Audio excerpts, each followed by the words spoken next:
All right, welcome to Till Talks with Chris White, where we talk TILs, tumor infiltrating lymphocytes, and all advanced cell and gene therapies, both with patients and caregivers, along with industry leaders. Let's get going. As a reminder, I am not a medical professional or medical expert. I am only a professional and expert on my story and my experience. If you are needing or seeking medical advice or assistance, please reach out to your care team. My guest on Till Talks is Carolyn Leigh. Carolyn is a metastatic breast cancer patient diagnosed 10 years ago in 2015 and the founder of North Star Advocacy, a nonprofit to bring education and awareness to the importance of immuno-oncology and clinical trials. We connected through Instagram a few years ago. Caroline is a wealth of knowledge, and as we talk about TILs, CAR T, and the importance of advanced cell and gene therapies and the critical funding of clinical trials. This is now the 10th episode, but it is part 2 of 3 with my guest Carolyn. And if you go back and listen to episode 9, we are picking up exactly where we left off. I had asked Caroline if she could go back and do anything different, what would that be? Here's her answer. Let's keep going.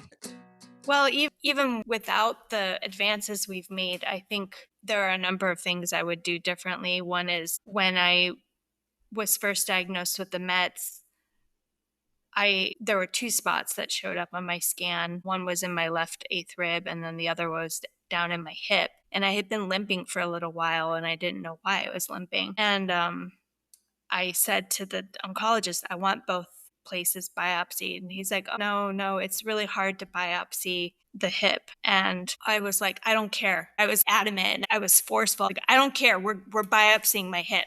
And then he just kind of didn't say anything. And so I backed off because I was like, oh, maybe I'm being too forceful, too angry. But there was this voice that came out of nowhere from me.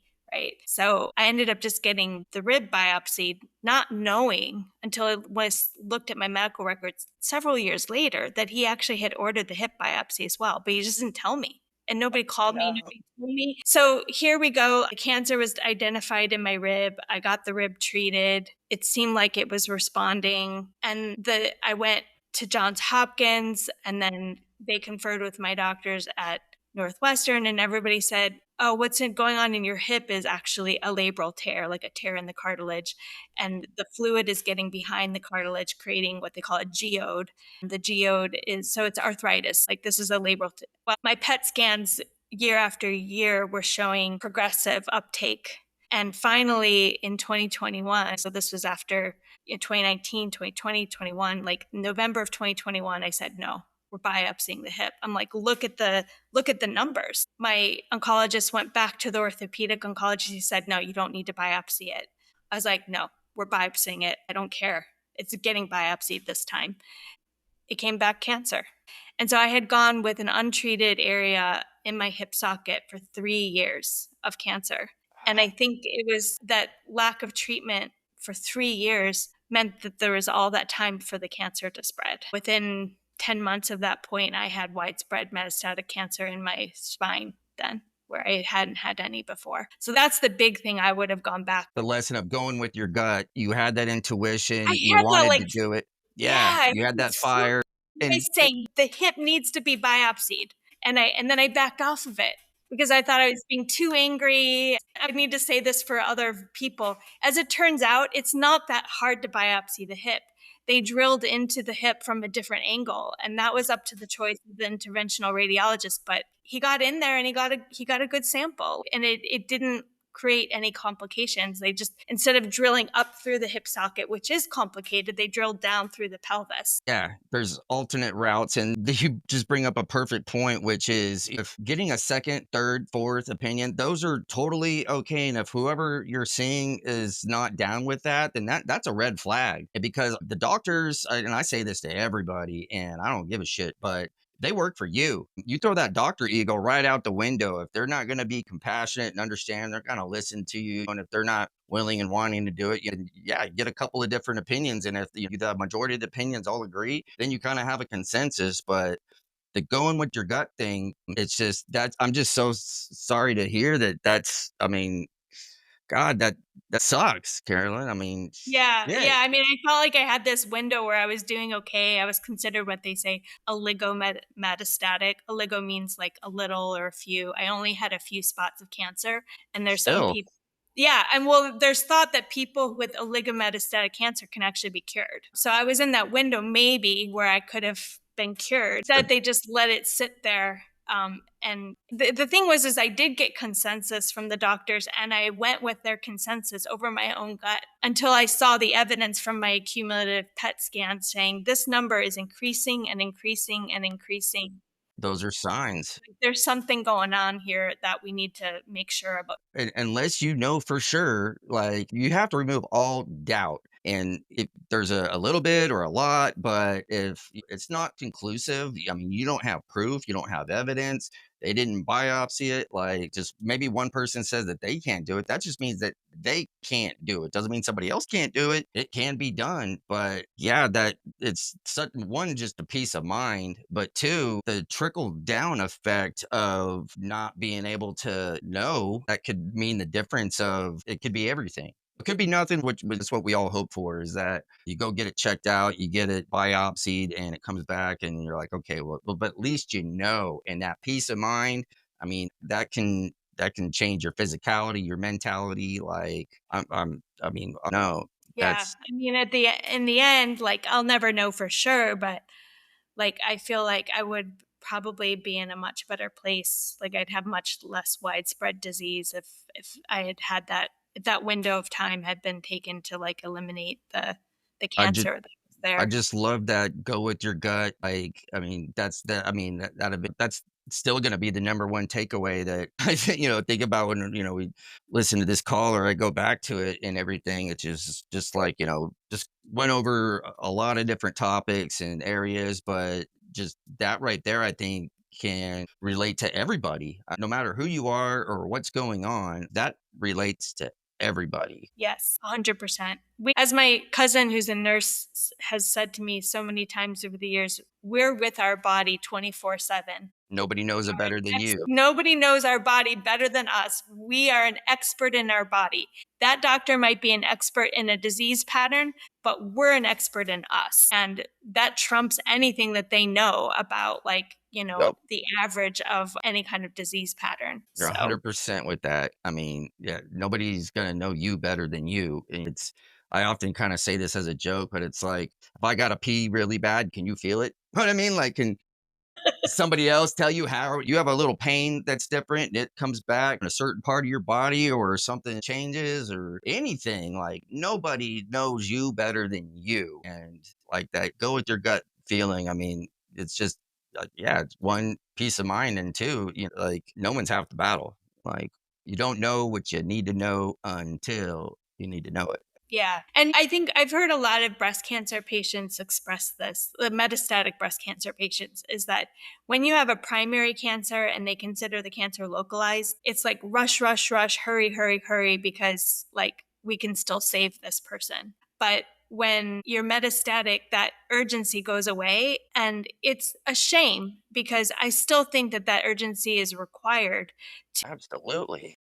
like elongate the person's life as much as possible. Yeah, and it's not, once you're metastatic, the urgency's gone because they consider you dead already on some level. There's not, They're this just is trying to buy you terminal. time at that point. Like, they're like, Yeah, and even well, then it's like the urgency to buy you time isn't there. I hate hearing that.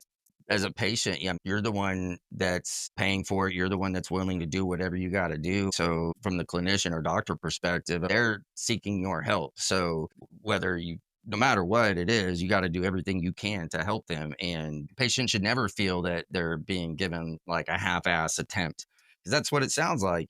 I hope that's not like a terribly widespread felt thing, but I have a feeling that it is. I mean, I think it is. A lot of times with breast cancer, we live many years past our initial diagnosis. It's different for some of the other metastatic cancers like pancreatic cancer. And recently it's changed for metastatic melanoma. But like, I think the survival rate for metastatic melanoma before ipilimumab was released was 11 months. So people didn't. Yeah, so people didn't get to experience this thing that I think breast cancer patients experience, which is that we're like the sense of urgency is gone because we still live a while. It's not a like a less than 12 months. For a lot of us, it's not less than 12 months like it is for some other metastatic profiles. But it needs to change because the longer the cancer is in your body, the more it has time to reshape the immune system. Like just to Yeah. bring this to And that. you're constantly chasing. It's this game of whack-a-mole I always talk about. It pops up here, you take care of it there, it runs and hides. It's like this game of chess. I don't know how much time we have left, but I wanted to tell you a little bit more, mostly so that the people listening can hear a little bit more about the trial I just No, yeah, participated. as much as you take as much time as you need. Yeah. TIL therapy would have been my first choice. And the reason for that is it's the most personalized approach to getting rid of your cancer. Like it's harnessing your immune system to, and your own immune system's response to, and amplifying it to get rid of your cancer. So there's, I think, ultimately a lot less fewer side effects if it for the people it can work for. But because I wasn't allowed to like get that interleukin 2, looked at this trial that my, I had been told to look at in prayer or meditation. And it's very unique. And so I want to explain it a little bit. They inject a virus into one tumor, and the virus will enter only the cancer cells. At least that's the hope. And then when it's inside of the cancer cells, it uses the cancer cell to manufacture two different proteins. One is an immune system signaling factor called interleukin 12.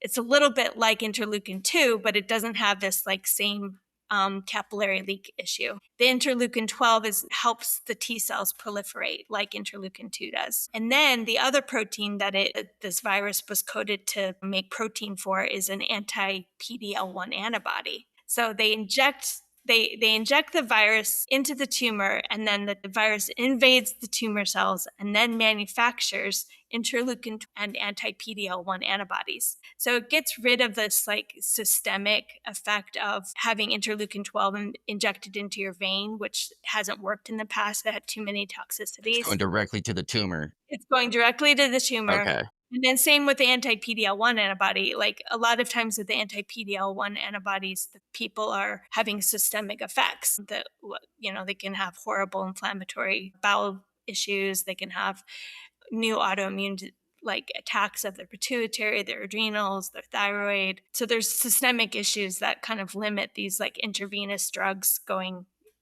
throughout the body. And then they gave me a CAR T cell manufactured from my own T cells.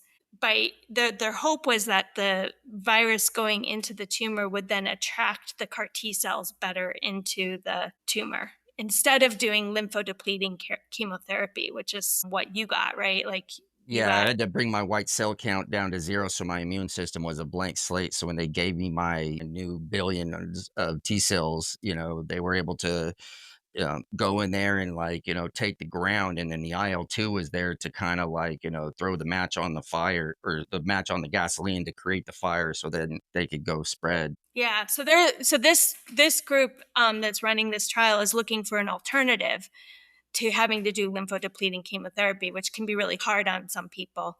Um, Yeah. I had a friend who did a CAR T trial and got like the lymphodepleting chemo, and she said it was like nothing she had ever gone through. Like it was really rough on her. So this approach, I didn't have too many side effects from the virus. I spiked a fever for a couple of days, which they expected because they had seen that with other patients. And I would say that was about it. Like, Can you describe like the process of them injecting it? I mean, you're awake while you do this, right? They don't have to put you out or anything. well, they did with me for a couple of reasons. The first is they were injecting it into bone. It's got to be And painful. well, yeah, I mean, I had a bone biopsy done without any anesthetic once, and No. it was pretty painful. I mean, I got through it. I It's had like it quite a bit. hurt. Yeah, I actually had I think the lack of anesthesia actually created a lot of pain afterwards, because I had quite a bit afterwards. But with this, they also did a bone biopsy. So they not only did they inject the virus, but they removed portions of the bone before they injected the virus. So I was out for that reason, partly for pain management, and secondly because the position was in the back of my pelvis, so I had to be face down, which is kind of a hard Yeah. position to be in. And then third, I have like I have like severe allergies to lidocaine, which they tend to use for local things, so they just wanted to like use an abundance of caution. To be honest, I was pretty glad that I was out for all of it, but every time you go under anesthesia and they intubate you, like, I had a pretty bad sore throat for days and days. Like, was actually the worst side effect of the whole thing was the intubation. Hopefully they're going to find ways, and this trial is definitely exploring it, of how we can administer TIL without having to do the extreme lymphodepletion. Dr. Goff had told me that a number of people were having a hard time recovering from that lymphodepletion. It's not hard for everyone, but it's hard. It probably took, I don't know, a decent amount of time to regain my like appetite and everything back, but it lingers. Definitely, I don't really feel it while you're in the hospital, and it's kind of like a delayed kind of a side effect catch up. You don't, once your hair falls out, and it's, I don't know, that part does kind of linger around for a little bit, and I mean, it's not always necessarily intense. While it's going on. But yeah, those delayed side effects where you're just kind of like, man, you just feel this awkward chemical. You just can't get comfortable, and you just feel shitty. So it's, Yeah. I know they're working on till where they, can skip the IL. I know Obsidian's doing that with their OBX 115. I know KSQ is doing ETIL, to where instead of using feeder cells from a healthy blood donor to pinpoint, the your cells so they can grow them into the building, they're using CRISPR to pinpoint that. But I'm not. Allogenic, or that's an allogenic approach to TIL? Yeah, so KSQ, they're based out of Lexington, Boston, Massachusetts area, and CRISPR, it got FDA approved for sickle cell recently. I believe it was at the end of 2023, but Victoria Gray, I know she was the first clinical trial patient to be dosed with it and then cured. And, she's a lifelong sickle cell patient, but they're able to genetically alter her genes, her DNA, to where it literally cured her. So traditionally with TIL, they pull a tumor out and then they send it off to a lab, but then they need healthy feeder cells from a blood donor done from a apheresis, to where they use that to help pinpoint the cell within the tumor that goes rogue, so then they can find that exact one they need to then grow that into the billions. So what CRISPR genome editing does is they're able to pinpoint the cell within the tumor straight from the tumor and not have to use alternate cells from a blood donor.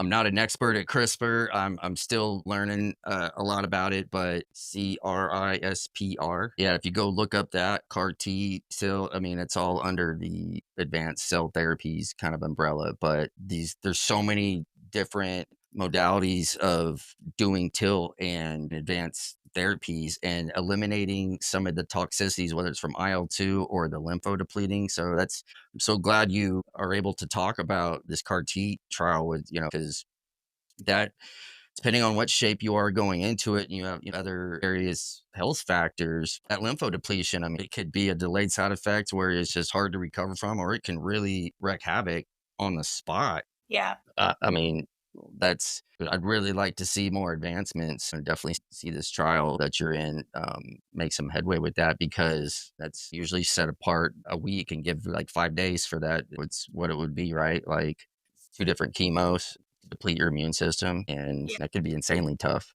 Yeah, I think, like, I was on the cell and gene therapy floor at Houston Methodist, and everybody around me was getting the lymphodepleting drugs for their CAR T infusions, and I was asked the nurse, I'm like, "Have you ever seen anybody get a CAR T uh, infusion without being on those drugs before?" And she stopped and she's like thinking about it. She's like, "No." And I'm like, "Yeah, they're trying to break new ground here with making the CAR T delivery like less brutal." Whether it's CAR T or TIL, your main infusion is what you need, but there's the pre-event and there's the post-event. Prep yourself, and then to activate it and to see things being done in both areas, because both of them can be toxic. And it's one, if you can get to it, the sooner the better. The healthier you are going into it, the healthier you can recuperate from it. But it's no joke. I mean, it can totally suck having to Yeah. go through that.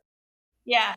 Yeah, when you asked me earlier if I would have gone forward if they had let me, I would say yes, I would. But I also was like, knowing how brutal it was going to be. In some ways, I'm sort of like, oh, I didn't have to go through that. But Yeah, If it were to lead to a cure, I would. I don't know if the trial that I just did is gonna cure me, so I escaped the lymphodepleting chemo, but, maybe didn't get to a cure either, but we'll see. how often do you have to do, scans for follow-ups for this trial? Is it every 6 weeks kind of a thing, every 3 months, once a month?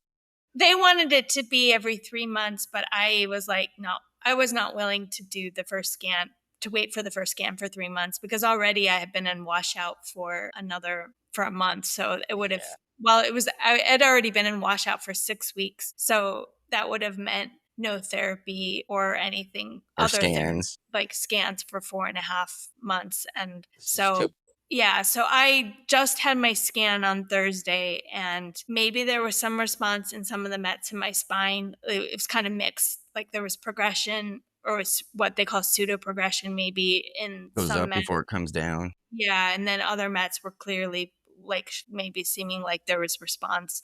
Everything in my lung, because I mostly have other mets in the lining and like close to the lining of my left lung. That all looks like it's progressed, but again, it could be pseudo progression.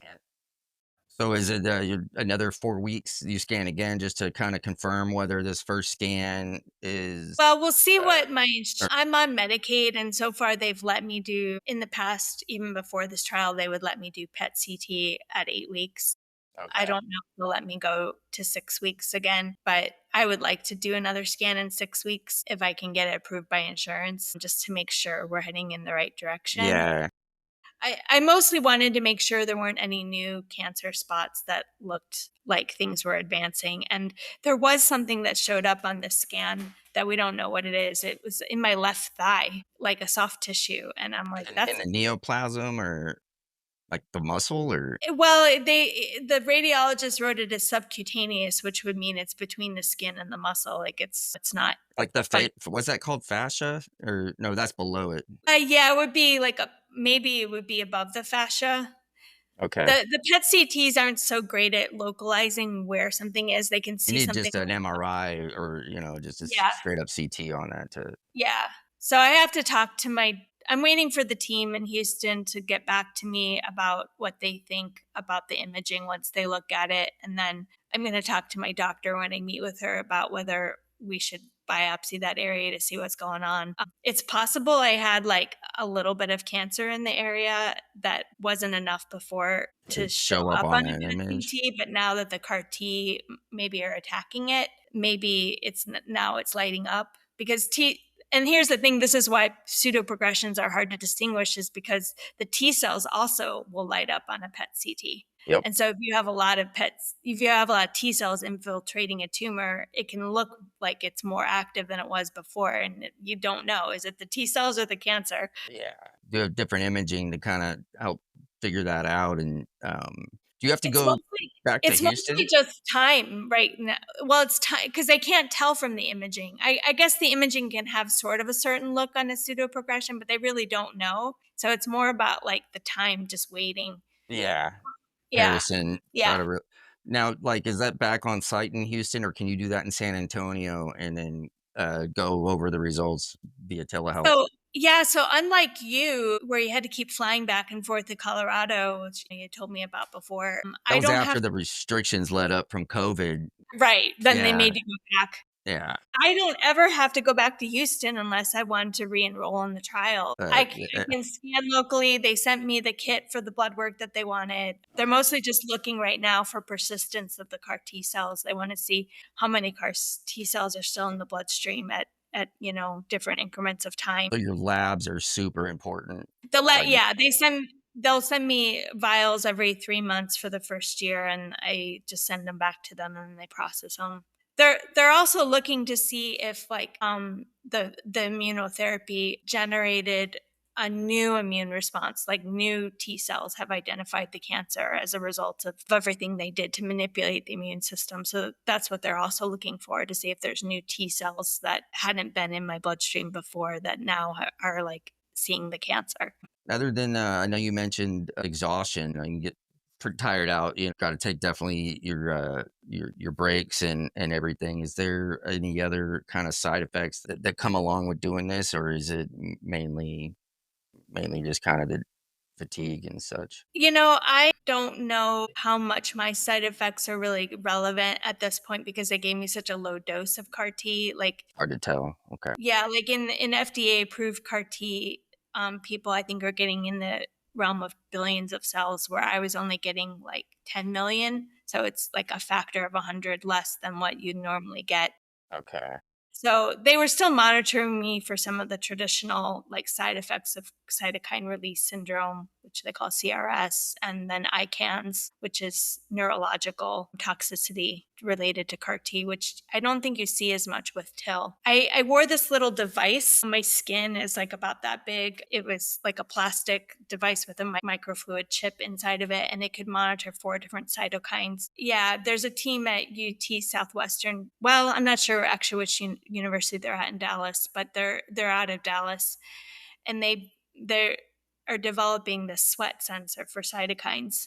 I'm trying to push them because I think it's brilliant. I wore that thing for the first 2.5 days after the CAR T were infused, and I did see the interleukin 6, the average the mean go up every day just a little bit. Like statistically, the app was telling me that it was a significant increase over my baseline. So that's what they can use to monitor cytokine release syndrome. But I never got there. Like I didn't have the symptoms, and even though the interleukin 6 was going up like in a Couldn't statistically physically significant. feel it or anything. Yeah. Yeah, I don't, not too much. I did have some dizziness that we haven't been completely clear about. So there's possibility I was having some neurotoxicity, but it seems like I think it was more related to a viral infection that was maybe unrelated to the trial.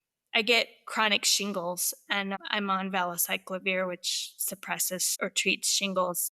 Yeah. I'm on it continuously, but I had to stop it for the trial because they had programmed the virus to be shut off by that drug. Basically, Wow. you could deactivate the virus with valacyclovir, so I couldn't be on it.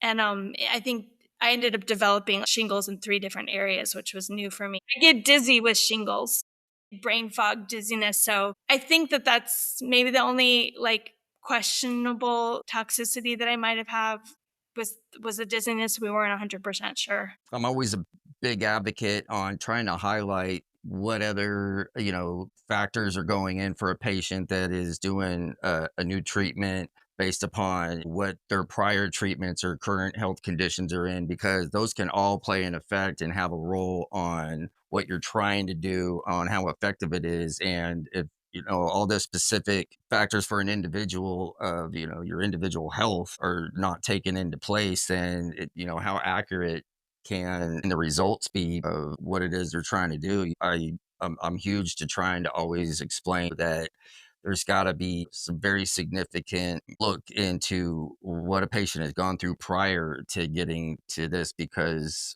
10 years in now as a patient, I was 18 months before I got TIL. The thing is that they're looking at the results as TIL as a whole, but and it'll say they've had X amount of specific systemic therapies, but it doesn't really kind of quantify or relate to like what it did to my body and how it changed how I felt, how I reacted, or what role it did or did not play with the success of the treatment. So I think you had mentioned this to me when we talked last, but your medication that you were on, they didn't proactively tell you to stop taking it ahead of time. It was kind of like oops, I'm sorry, I forgot to tell you, but don't take it anymore. Like at the Yeah. last moment. I mean, I think if I had asked the question sooner, because it was sort of in my mind, and if they had been, it seemed maybe there was a disconnect in between the lab Communications.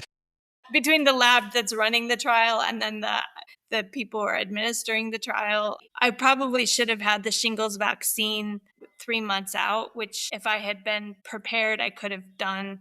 We, part of the delay with CAR T treatment is the manufacturing process can take up to 6 to 8 weeks. And so I wasn't sure what window there was going to be, like if I was going to get treated in December, if I was going to get treated in January. Is that across the board?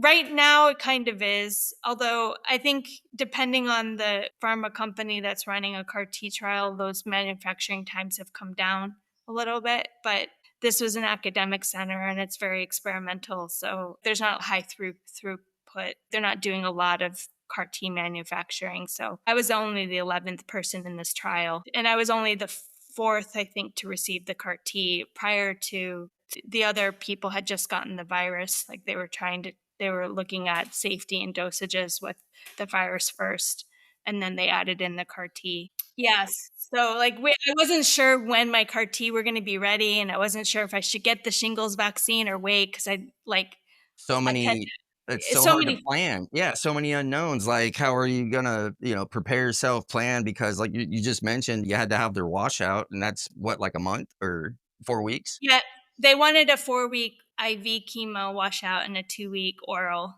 and so it ended up being 6 weeks just because of timing with the holidays and. Yeah, and then making sure your cells are ready, making sure there's a bed at the hospital, like, all the logistics that go into preparing and planning, and were they able to manufacture cells on site, or did they have to ship them elsewhere and then have them come back? Well, this is like a cell and gene therapy center. It's the largest in the Okay, so they're world. not shipping them, they're doing They're it. not shipping, they're doing Okay. it. I'm pretty sure they're doing it in-house. Like, they're the largest academic cell and gene therapy center in the and they do a lot with pediatric cancers.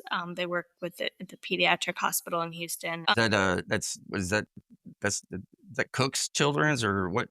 I don't know, I think it's a different name, but I think it's something. like Texas Children's Hospital. Okay. That it's the cell and gene therapies. The Center for Cell and Gene Therapy is like a conglomeration of several centers in Houston, like that are Okay. working in teams. So like it Like a includes co-op. yeah, Baylor, Houston Methodist, Texas Children's, I think. Okay. Um, I got all of my treatment at at Houston Methodist, like on Okay. their cell and gene therapy floor. And the clinical director said to me, "This is going to feel very anticlimactic." And he was right. Like, the physician had a syringe with maybe that much fluid in it, like put it into my Like, not e IV. like an inch, like, not even like a half an inch worth of. Not even a half an inch with the fluid and like where the cells were, and then that was it. You're And then just I just like, sat there "Yay."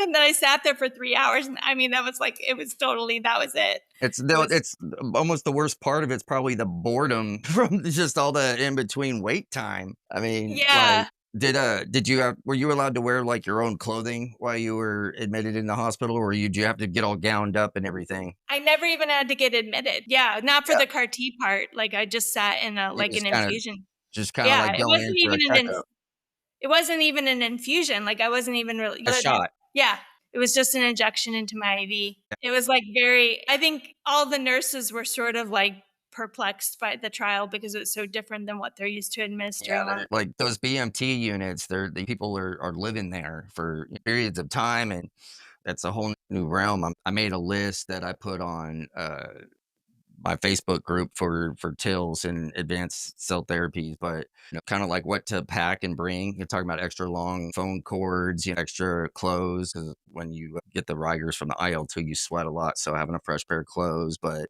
comfortable stuff, your electronics. Like, I try to tell people that they'll let you bring your own pillowcase that won't slide off the bed. That just it used to drive me nuts.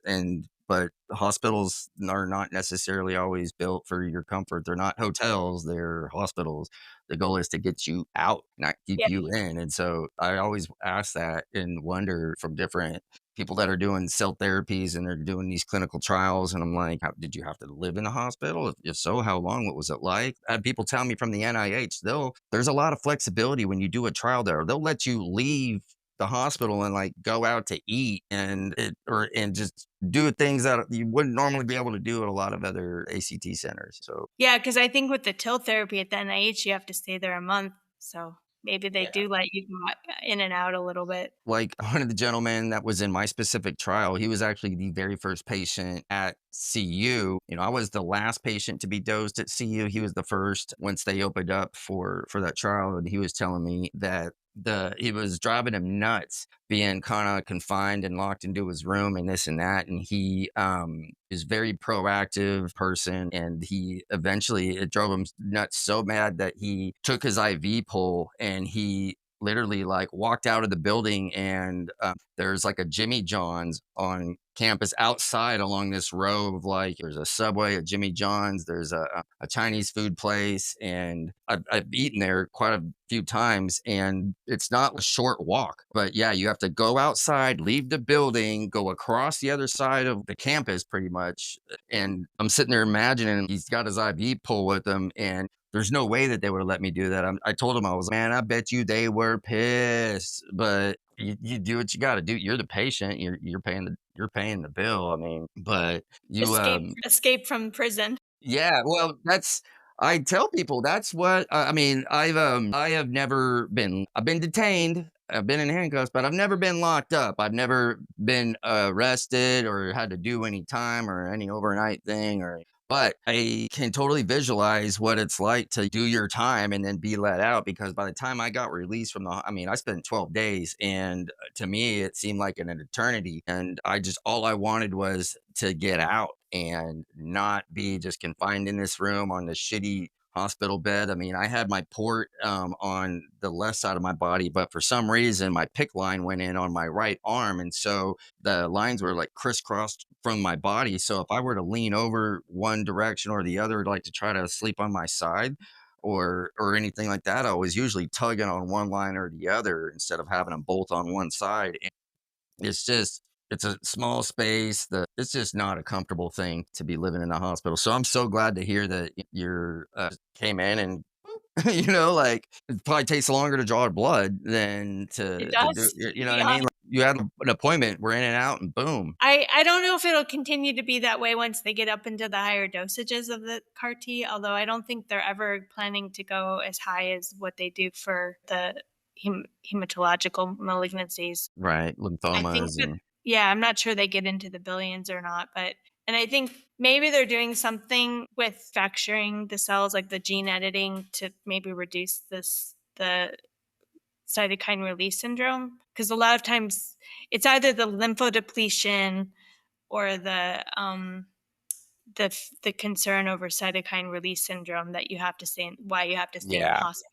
And since I didn't really have either of those, I don't need to have an yeah. overnight. Yeah. Yeah, so hopefully these new strategies they're working on will like improve the way that CAR T and TIL are administered in the future. If they could do an intratumoral interleukin 12 like I got Yeah.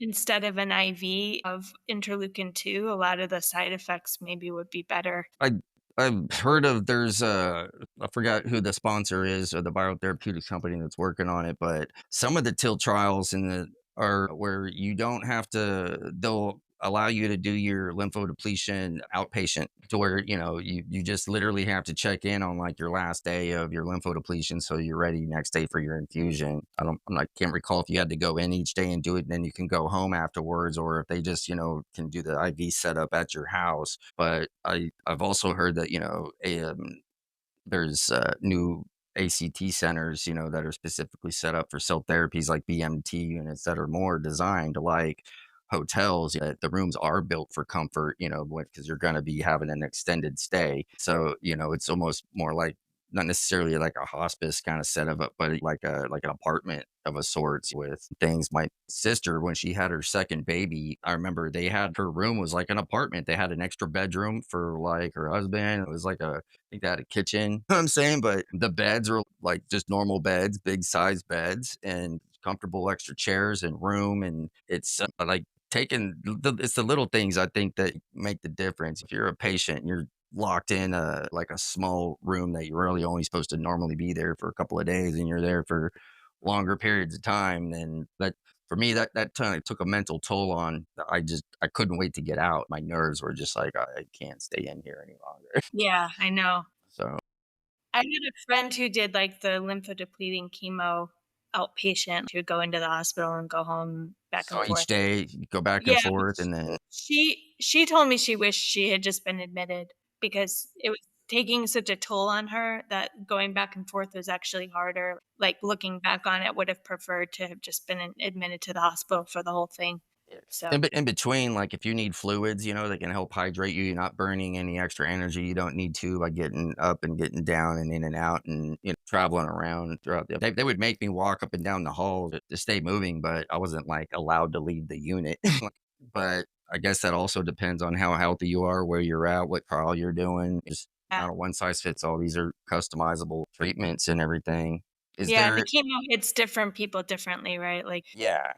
Like, for I get asked this, that's one of the questions. I think we talked about it on that IG Live. That was a lot question a lot of breast cancer patients were asking you, or, because you were looking into doing till the NIH, is how that was a major concern, is how bad is the lymphodepletion. And I remember thinking, like, that was a kind of a cakewalk as I was actually doing it. It was post getting out of the hospital trying to gain my appetite back that really just sucked. But while I was in there, I was already on palliative pain meds, and they were feeding me fluids, and I was clinically declined, so I couldn't really tell. Is there anything specific or that you definitely want to let anybody listen in that we haven't gone over or talked about yet, that you wish that they know? yeah, I think you and I have talked about this before, but the take home message I think is don't wait.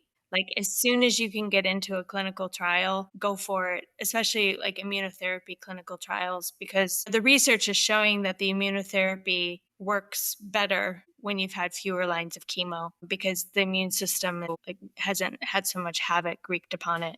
I really tried to save myself for an immunotherapy trial before I went down the road of chemo because I wanted to have my best shot at it. And I knew that if I did chemo, the possibility of it working might be a lot less. And so, for the most part, I was able to do that. I ended up having like a bridging therapy where I did one round of chemo before the trial. I would have done three, but my port got infected and I had kind of started to maybe become septic. So they hospitalized me for 5 days. Maybe the universe interfered and said, no, you've gone this long without chemo. Let's preserve your immune system. Yeah. Some other things they've shown, like even antibiotic therapy before like CAR T therapy, it doesn't work as well. And I worried a little bit about that because I was sort of on heavy duty antibiotics for 2 weeks after my port got infected. I worried that that might have impacted the success of the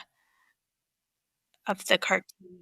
But bringing it back to the home messages, don't wait. Don't let the doctors tell you that we can try this line of therapy or this line of therapy or this line of therapy first. Because really, if a line of therapy hasn't shown itself to bring a cure for anyone, then the It's got question the is, same efficacy as a clinical trial. yeah, potentially. And Yeah. You might have a better one with the clinical trial. yeah, save yourself, save your bone marrow because really, like, the more the bone marrow is impacted by line after line of therapy, then the immune system just may not have the gumption to like support any therapy to manipulate it. So, Well said. and you have to, I'm sure you've said this on other podcasts, but like you have to be your own advocate. Like the doctors are not going to tell you about the trials. They are not. I haven't had a single doctor and I've seen at least 9 oncologists. I have not had a single oncologist tell me about a trial. I asked this one doctor in Chicago who had written a paper on trials, and I thought, oh, she'll be able to help me find trials. And she said, oh, I'm sorry. She's like, we don't have any trials that you're eligible for here. And so put That's on a ex beer. She said, put on a Bears game, get a beer and your laptop and start looking yourself. That's the Like, thing, is they only know what's going on within their realm, and it's not within their interest to go it's extra work for them to try to figure out what's outside of their wheelhouse, and that's the problem. So, nail on the head right there. I've said it on other people's podcasts. Everybody that's come onto this, I say it in every interview, but yeah, you have to be your own advocate because nobody ever really knows everything that's out there if you're a doctor, and you got to look at it, and it's also outside of their interest to give away business. If you're a billable patient and you're within them, they're going to give you everything that they have. Then once I mean, it happens sometimes, but it's not like a widely practiced thing to where you get diagnosed, you come in, they sit you down and, okay, here's your diagnosis, here is everything that's being done, both approved clinical trials, everywhere it's at, this state, this country, other countries, these biotherapeutics, this phase, like they just, because yeah, it takes some work to literally kind of figure out where all those different things are at. There's a lot of registries and databases, and AI now is coming into play with a lot of this to help try to narrow it down. You can enter in your diagnosis and your location and whatever information you have. And if you're looking for cell therapies, immunotherapies, clinical trials, it can tell you everything that's everywhere and you can make that choice. When you're paying, like it's patients as partners, and it's only an option if you have a choice. You aren't gonna know your choices until you do your own research because the Yep. doctor's not gonna provide them for you. Yeah. It doesn't matter if you're at MD Anderson or, like, a small community center, oncology center, they're not gonna tell you everything that's out there. One, they have to know everything that's out there, and two, if they did, then how are they taking care of their patients? It's real hard to, really be an engaged, involved somebody that's, on top of you and a researcher to just gotta sleep, right? I would tell people reach out to other advocates if they're into helping with clinical trials. I certainly am. I people who reach out to me on Instagram, like through direct messages, I will help them look for trials if they're overwhelmed by the medical language or, just the daunting prospect of trying to find one. The search engine of my choice is offered by the Cancer Research Institute. They're the oldest immunotherapy nonprofit. They've been, CRI. yep, CRI. They've been funding cancer research, immunotherapy cancer research since like I think these are 60s. And they have an engine on their website that I use all the time because it just focuses on immunotherapy trials. So it sort of weeds stuff out and you can select your cancer type and then the type of immunotherapy you're looking for. So if you're looking for cell therapy or you're looking for checkpoint therapy or viral Yeah. therapy, like they have it broken down that way a little bit. That said, I tell people to use more than one browser or one Yeah. engine because to this day, I've not found an engine, whether it's clinicaltrials.gov or any other trial I've tried that finds the same trials. Yeah. There's not an all-inclusive database that has everything everywhere, Yeah, I mean, clinicaltrials.gov is supposed to be that, but it's but not. it's not. It's not No. because the way it depends on how the trial gets entered into their database and And your the search. keywords on the filter search, you gotta know what to plug in there. I tell people that all the time. Like, you can enter your disease and then they just do that, but it's like you also gotta go specific. And then for TILs, for example, you go look at the other search words that go along in those trials, and there's a list like this big. So take those same list of words and you plug them in another search engine, you might find a whole different list of options. I'm so glad you brought that up because this morning I had somebody reach out to me asking about, I think I told you this earlier, but they were told by their doctor, yeah, you should do TILs. Now their insurance is telling them no, they're going to appeal it, but they're willing and wanting to do whatever they can, and they just need to know where it's at. And so I'm trying to do what I can to help them figure out where they can go and where they can do. But they're in Arizona, but they got solid insurance, and it breaks my heart because it was like when you have solid insurance and they're telling you no even though your doctor's saying yes, and who's at the organization or at the sponsor or whoever that's on behalf of the patient going like, wait a minute, like that's bullshit. You got to either say yes or not. They ought to be helping you like find who can help you do it. Like it just drives me nuts. Yeah. But you can only do so Yeah, much. we need a different structure to our medical system, but that's a whole other Yeah, podcast. that's no, you're 100%. Like it's definitely could use improvement. Definitely can use improvement. I do wanna throw something else out there before Yeah, we get off, which sure, is sure. that I'm working on an endeavor right now that if anybody out there in podcast land hears this and wants to join in, one of the things that drives me crazy is how many breakthroughs there are in preclinical research, like in the laboratory research that just are not translating into clinical practice very fast. And I take those things that have been found in preclinical research and sometimes even in small pilot studies and I apply them to my own system because I can. And um, I don't need a clinical trial to prove that it's going to work. But there's all these different things that they're showing that could increase T cell efficacy that maybe would help some of these checkpoint inhibitors and T cell trials work better. One is manipulating pH. When your pH is higher, T cells operate in a very narrow pH window, and the tumor environment is very acidic. It's not, most of the time too acidic for the T cells to function well. And so we need to work on optimizing pH for T cell therapies.